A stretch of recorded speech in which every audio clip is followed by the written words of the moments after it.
Welcome back to the deep dive. Today we're zeroing in on a threat that is deceptively simple and horrifyingly high impact. The simple stumble. It's such a crucial topic. We all do it, right? But the source material really highlights the severity.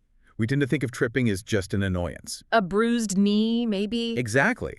But a momentary lapse in attention or a tiny imperfection in the pavement can, well, it can transition into a life-threatening scenario so quickly. Right, if you fall into traffic or your head hits the curb. Yeah. Okay, so let's unpack this. Our mission for this deep dive is to synthesize the data to understand what causes these stumbles.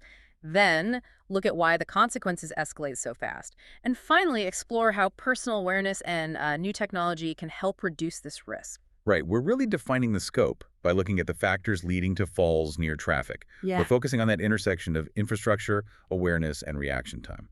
I want to start with the causes, because this is where I think the surprise is. Yep. When you break down the sources, the risks fall into, what, 4 buckets: environmental, behavioral, physical, and situational. That's right. And what's really frightening is how often a hazard we've all seen 1,000 times becomes the actual trigger. That's a powerful way to put it.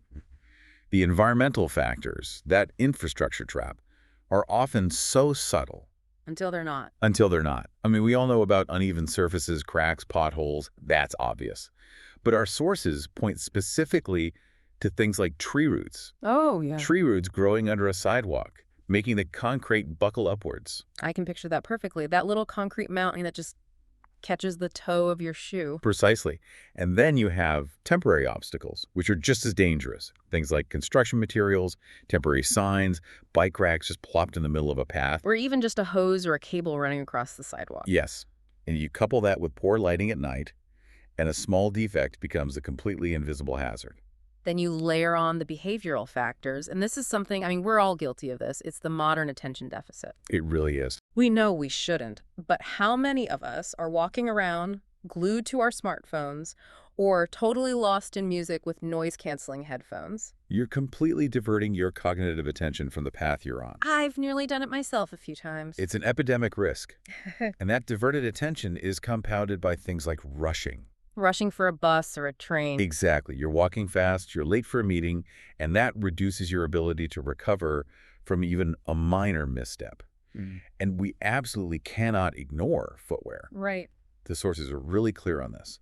High heels, worn-out soles, even just flimsy flip-flops, they dramatically reduce your stability. So we've talked about the external world and our immediate behavior. Yeah. What about the internal factors, the physical and situational risks? This is where, personal health management really intersects with road safety. Physical factors include things like vision impairment, maybe you need new glasses or you have cataracts, and also internal conditions that affect balance.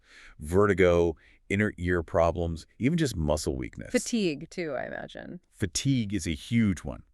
If you're tired, your coordination, your ability to react, it just plummets. And the situational factors. You mean those temporary conditions that make walking more dangerous. Right. A really common one is carrying heavy or bulky packages that block your view of the ground. Or trying to navigate a crowded sidewalk during an event. Yes, where you're constantly being jostled and shoved. It just increases the risk of being thrown off balance and into a curb. Okay, so we've got this whole laundry list of causes. Now we have to ask the frightening question, how does a simple stumble, how does that escalate into a traumatic event? And that raises a really important point. We're talking about the difference between a little tumble and a life-altering impact. The force, even at walking speed when your body falls, is just immense. So tell us about those initial injuries, the primary ones. The fall itself causes the primary injuries. Wrist fractures are extremely common. Because you put your hands out. It's instinctive to break the fall. But depending on how you land, we see serious fractures to hips, ankles, forearms.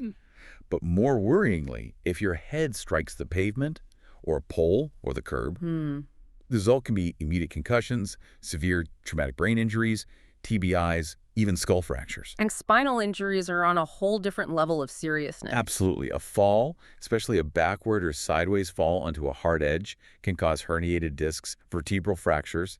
These injuries are complex. They often require surgery and can lead to permanent mobility loss or paralysis. And then there's the, I guess, The tertiary risk, the one that turns a broken bone into a fatality. That is the roadway danger. Stumbling on a curb and pitching forward into traffic, it removes all the pedestrian's control. It can lead to an instant severe injury or death from being hit by a car. It's the highest impact consequence. It is. You know, something that's often overlooked in these conversations is the long-term psychological cost, even if the person avoids traffic. That's such a critical area our sources emphasize.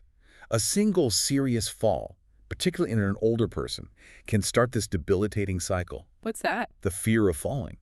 This intense anxiety causes people to restrict their movement. They go out less. Which means they get weaker. Right. It leads to physical deconditioning, muscle atrophy, and, paradoxically, it increases the actual risk of future, more severe falls. So it's a self-fulfilling prophecy of declining mobility. Precisely. And on top of that, people can experience chronic pain, long recovery processes with endless physical therapy, and sometimes even post-traumatic stress from the suddenness of it all. So what does this all mean for you, for the listener, when you walk out the door tomorrow? Let's translate this into practical prevention. Personal awareness is the first and, frankly, the easiest step. Limit distractions. Aggressively. Put the phone away. Take off the noise-canceling headphones when you're crossing a street or on uneven ground. You have to actively scan the path ahead. Yes, not just the 10 feet in front of you. And the shoe issue. Yeah. It really is vital. It seems so simple. It is, but it's non-negotiable for safety. Choose shoes with good support and non-slip soles. Also, manage your environment. If you can, pick well-lit paths, especially at night. Wear bright or reflective clothing so cars can see you. Now, what's fascinating here is how age really amplifies the vulnerability. It turns a fall that a younger person might brush off into a major life event for an elderly pedestrian. It's the confluence of biology and injury mechanics. Because osteoporosis, bone density loss. Elderly individuals are just highly prone to serious fractures, especially of the hip and spine, from what seem like minor falls. The force needed to cause the break is just much lower. Dramatically lower. And the recovery is so much more complicated. Everything is slower, right? Much slower. Yeah. And being immobile creates a massive risk of secondary complications, blood clots, infections. Tragically, hip fractures have a very high mortality rate in that demographic. Yeah. It makes fall prevention an immediate public health crisis for seniors. Okay, let's talk worst case scenario. If you do stumble and fall, what do the sources suggest as an immediate action plan? The number one goal is safety and careful assessment. Stay calm. Don't just jump up. Absolutely not. Avoid that impulse. Take a moment. Assess for pain or disorientation. If you feel you can get up safely, the technique is to roll gently onto your side. Use something stable, a wall, a railing, to push yourself to your hands and knees. And then stand up slowly. Very slowly. Rushing can cause more injury or vertigo. And if you can't get up, Call for help immediately. Shout. Use a personal alert device if you have one. And remember, medical assessment is so important, even if the injury seems minor, especially if you hit your head. so if we connect this to the bigger picture, it becomes clear pretty quickly that we can't put the whole burden of this on the individual. No, you can't. It demands community-wide infrastructure change. Absolutely. The urban environment has to be designed for safety. That means proactive, regular maintenance fixing those tree root upheavals and potholes. Consistent lighting. Robust, consistent lighting. Urban planning has to prioritize wide, clear sidewalks, free of all that street furniture and construction debris. And what about specific designs? Things that slow down traffic and protect people at crossings. We need more traffic calming measures. Speed bumps, raised crosswalks, especially where foot traffic is heavy. And critically, we need universally accessible pathways, proper curb cuts, tactile paving for the visually impaired. And things like longer crossing times at signals. Yes, implementing longer pedestrian signal times, especially for senior safety, is essential. It respects that not everyone moves at the same speed. So here's a topic that I find really interesting. Technology. It offers these innovative solutions that can bridge the gap between our, sometimes distracted human attention and those environmental risks. This is where we see infrastructure management moving from being reactive to being predictive. So how is tech actively monitoring the environment for us? Well, we're seeing smart infrastructure systems being deployed. So Yeah. imagine smart streetlights that don't just turn on. They actively adjust their brightness based on real-time pedestrian density. So they put the light exactly where it's needed most. Ex- What about the idea of the ground itself reporting hazards? How close are we to that? We're seeing pilot programs with sensors, tiny chips embedded in sidewalks and roads. that can detect and report a structural problem. Like a crack forming. A crack forming, a slight shift in the pavement level. It reports it in real time. That data goes right to a maintenance crew so they can fix it before anyone trips on it. And what about wearable tech? How is that helping the individual? We already have smartwatches with advanced fall detection. They can automatically alert emergency services if a hard fall is registered and the person doesn't respond. Right. And looking forward, there's a lot of research into smart shoes. Shoes with sensors that can detect an abnormal gait or an unusual surface. And warn you. And give you haptic feedback, a vibration, or an audible alert before the trip even happens. And finally, this sounds almost like science fiction, but augmented reality. It's becoming viable really quickly. You have mobile apps that can crowdsource data on hazards, but AR is the next step. Imagine wearing AR glasses or using your phone, and it overlays these bright visual cues onto your path. So it would literally highlight the crack or the uneven curb for you. It would highlight it right in front of you.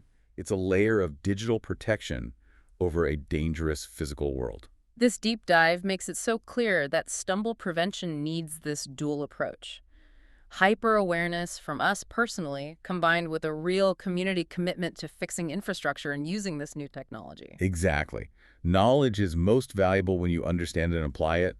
The threat of a stumble is, low probability for any single step you take. But because the consequences are so high impact, fractures, PDI, a traffic fatality, it just requires constant vigilance. From every pedestrian and real commitment from every community? That's right. So, given the rapid development of this real-time hazard detection in our infrastructure and the fall prevention in wearables and AR, how close are we to a world where automated technology actually manages our path safety better than our own, often distracted human attention? That's something to ponder the next time you walk down a familiar street. Please like, subscribe, and get notified.